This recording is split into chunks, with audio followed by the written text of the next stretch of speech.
Oh, hati-hati ya, hati-hati dengan hadis ini. Innallaha kariha thalatha.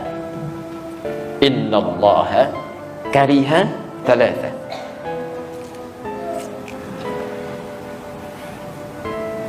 Saya tuliskan sebentar.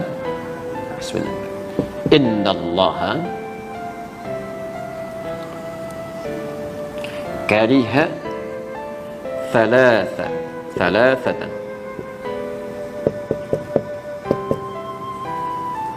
Kariha. Fokus sebentar. Ingat, setiap ada kalimat diawali dengan kata inna atau anna, maka hukumnya sifatnya tegas. Ada ketegasan di sini. Ya. Kalau dalam bahasa bebasnya saya katakan sungguh tegas disampaikan. Ya, sungguh tegas disampaikan. Allah itu kariha, sangat benci, tidak menyukai. Biasanya kalimat hadis itu agak sedikit lembut. Innallaha la yuhibbu, la yuhibbu, la yuhibbu, tidak menyukai. Tapi di sini kalimatnya tidak menggunakan tidak menyukai. Langsung kalimat paradoksnya, lawan yang negatifnya, kariha. Antum senang mana dikatakan? Senang mana kedengarannya? Maaf ya untuk yang para ikhwan. Antum senang mana menerimanya? Disebut tidak tampan atau disebut jelek? Saya ulang, senang mana? Disebut tidak tampan atau disebut jelek? Masya Allah. Baik, alhamdulillah. Dua-duanya tidak menyenangkan ya. Tapi kalimat pertama kan lebih sopan. Masya Allah, antum tuh makhluk yang luar biasa. Cuman sayang, nggak tampan aja gitu. Masya Allah. Yang kedua, antum jelek amat sih. Si amat aja nggak jelek, bisa gitu ya. Nah, itu kan nggak menyenangkan kalimat kedua ya. Ada nuansa yang tidak nyaman.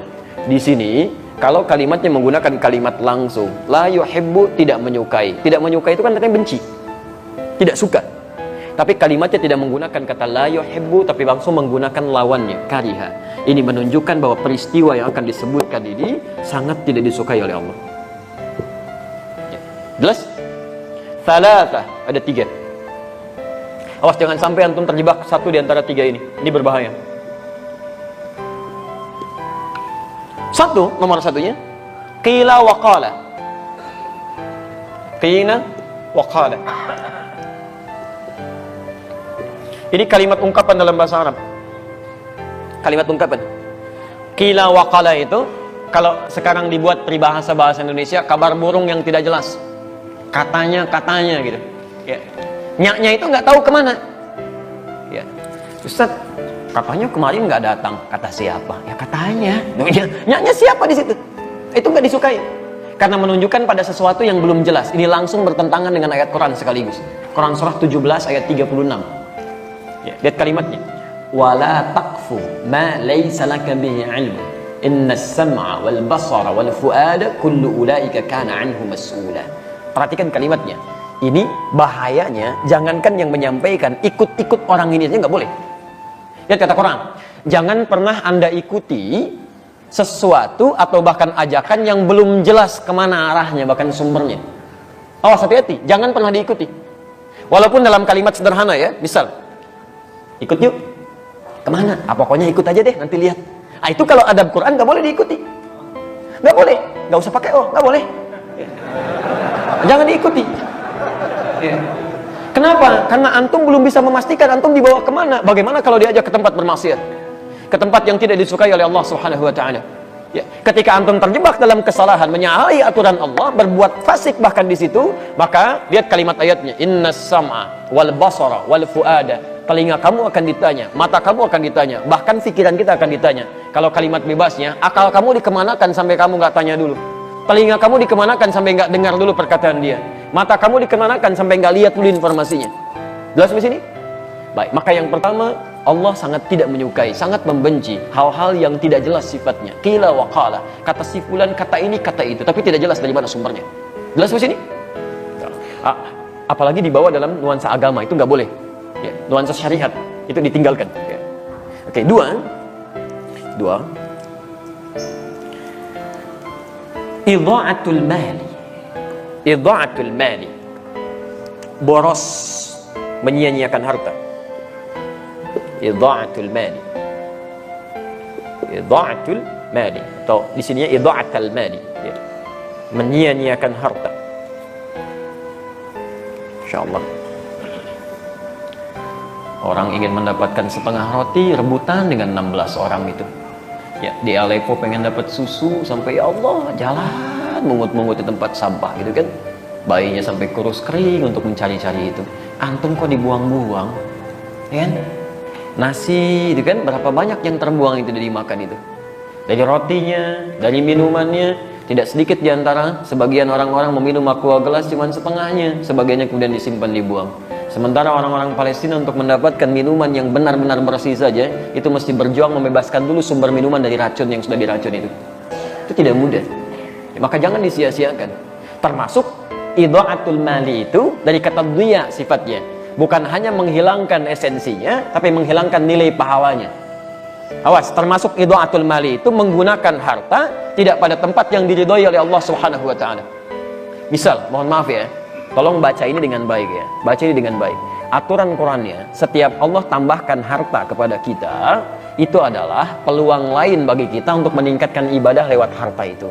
Karena mungkin peluang ibadah lewat sisi yang lain sudah kurang mampu kita tunaikan.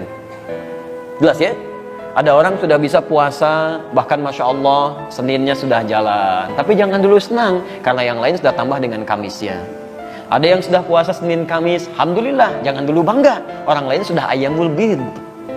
Ada yang sudah Ayyamul Bid, jangan dulu merasa gembira. Orang lain sudah puasa Daud.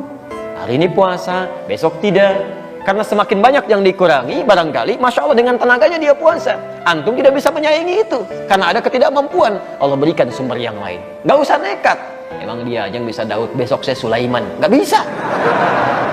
Cuman sampai Daud aja, selesai di situ. Antum Daud aja susah, apalagi mau mencari yang lain. Maka dari situ Allah berikan kemudian tambahan lewat yang lain supaya antum maksimalkan ibadah di situ. Apa diantaranya? Harta. Karena itulah ketika Allah titipkan harta, turun kaidahnya. Antum baca betul, pahami titipan Allah yang maksimal pada diri antum itu apa. Quran surah misalnya ke 28 Al-Qasas ayat 77 itu. Ya, sampai dengan 79-nya. Jelas ketentuan harta itu.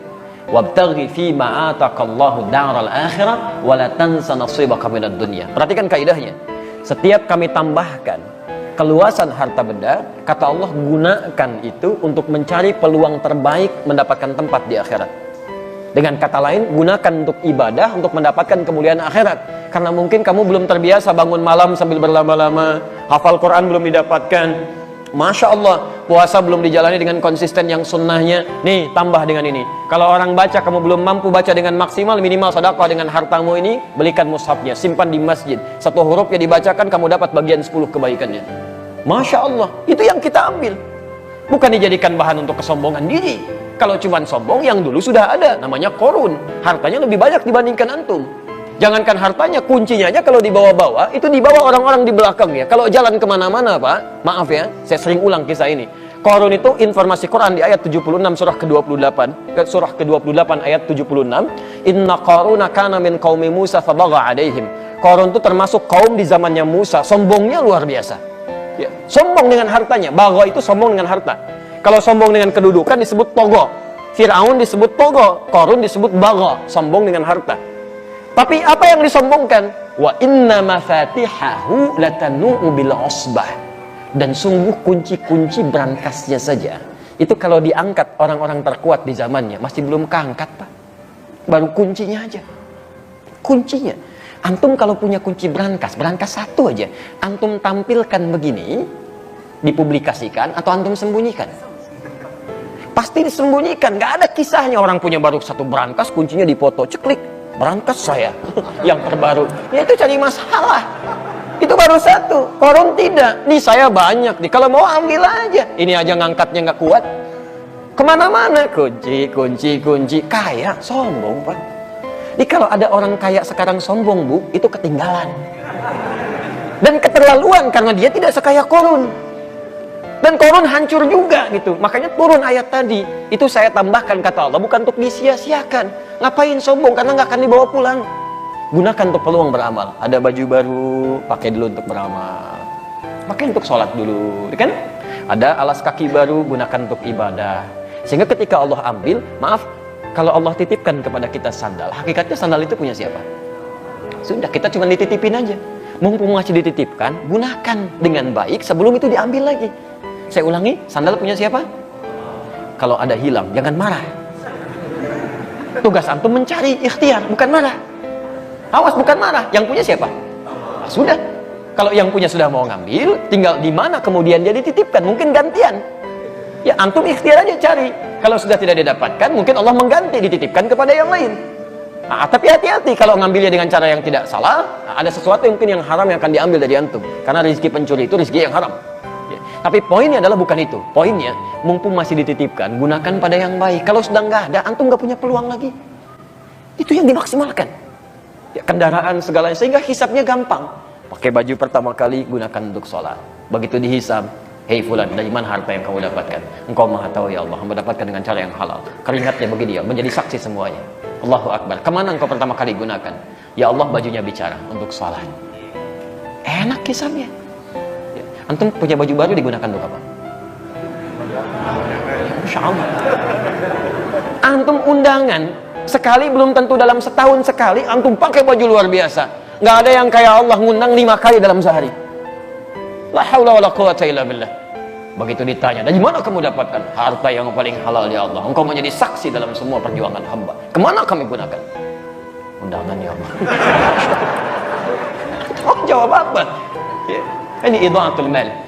Ya, tolong dicek ya. Yang harus malu adalah, ada orang, Pak, maaf ya, sepeda aja nggak ketitipin, tapi kakinya digunakan untuk melangkah ke masjid. Jaraknya luar biasa. Ada yang 500 meter, ada yang sampai 2-3 kilo, masih jalan ke masjid. Antum tetangga masjid, sepedanya ada, motornya ada, masih ada alasan hujan, kasih payung, ada alasan lagi kasih mobil, Masya Allah, ada semuanya. Belum mau ke masjid juga, antum mesti dikasih apa lagi supaya mau ke masjid? Ayo coba cek lagi. Imam Hasan al-Basri, antum jangan kira semua amalan antum itu bisa diterima oleh Allah. Imam Hasan al-Basri, kenal Hasan al-Basri? Alhamdulillah. Alhamdulillah. Kita syukurilah, kalau kenal saya pulang. Kalau antum gak jelas siapa gitu kan. Baik, Hasan al-Basri itu dikisahkan dalam kitab namanya Al-Hikayat wal Muhibbat. Itu Masya Allah. Beliau pernah tidur kemudian bermimpi mendengar suara. Ini nyata, beliau kisahkan sendiri. Mendengar suara yang memanggil beliau. Ya, hei ya Abdullah, kurang lebih demikian lima makna. Menurut kamu amalan apa yang paling diterima oleh Allah? Beliau katakan, amalan saya yang beliau kira itu yang paling ikhlas. Saya pernah kerjakan ini. Kemudian mendengar suara, itu tidak diterima oleh Allah. Tidak diterima oleh Allah. Yang diterima oleh Allah, perhatikan, yang diterima oleh Allah ketika engkau bersedekah pada seekor lalat. Saat engkau menulis itu, jadi beliau pernah menulis, tiba-tiba lalat hinggap di penanya. Itu oleh beliau, oleh Hasan al-Basri rahimahullahu ta'ala, didiamkan penanya untuk memberikan kesempatan pada lalat untuk mengambil rezekinya di pena itu. Tidak digerakkan supaya lalatnya tidak lari. Ketika didiamkan itulah beliau anggap itu amalan yang biasa-biasa saja. Ternyata dalam pandangan Allah betapa besar itu. Rahmat Allah diturunkan dalam kalimat itu. Jadi kita tidak tahu teman-teman sekalian, di mana amalan kita yang sudah kita anggap diterima oleh Allah itu. Menurut Allah amalan terkhusyuk kita belum tentu itu dapat penerimaan yang baik. Karena itu antum mesti berlomba. Begitu dapat titipan, gunakan yang baik, gunakan yang baik, gunakan yang baik. Jelas sampai sini? Baik. Yang ketiga, kathratus su'al. Kathratus su'al. Banyak bertanya, banyak bertanya, menanyakan pada sesuatu yang sudah jelas keterangannya. Kathratus su'al. Ya. Dan ini bisa menimbulkan masalah. Seperti umatnya Nabi Musa alaihissalam. Ya. Kalimatnya jelas, sembelih sapi, gak usah nanya, sapi banyak, malah ditanya. Sapi yang bagaimana ya? Warnanya apa? Warnanya kuning. Nyari lagi yang agak susah, nyari ke kuning-kuningan, safra gitu kan? Ya, setelah jelas, kuning yang mana ya? Kan kuning agak banyak. Cari itu yang tidak ada cacatnya, gak pernah dipakai membajak sawah, mulus, halus, tidak ada cacatnya. Carinya lebih susah lagi. Makanya kalau ada sesuatu yang sudah jelas kemudian disampaikan, jangan banyak dipertanyakan supaya tidak sulit memahaminya. Nah, beli sabun ya, clear. Sabun apa saja, selesai. Sabun apa, Pak? Lifebuoy. Jadi terbatasi. Yang dicari harus Lifebuoy. Di mana, Pak? Indomaret ya. Terbatasi lagi, nyarinya mesti di Indomaret. Indomaret yang mana, Pak? Kan ada 3. Yang paling jauh di ujung ya. Hati-hati. Kan pelayannya di situ ada yang laki-laki, perempuan. Yang mana, Pak? Yang laki-laki. Awas. Begitu nyampe sana, balik lagi. Kok kamu nggak beli sabun? Pak, pelayan yang laki-laki nggak ada, Pak. Ada yang perempuan. Padahal perintah awalnya gampang, cari sabun, selesai.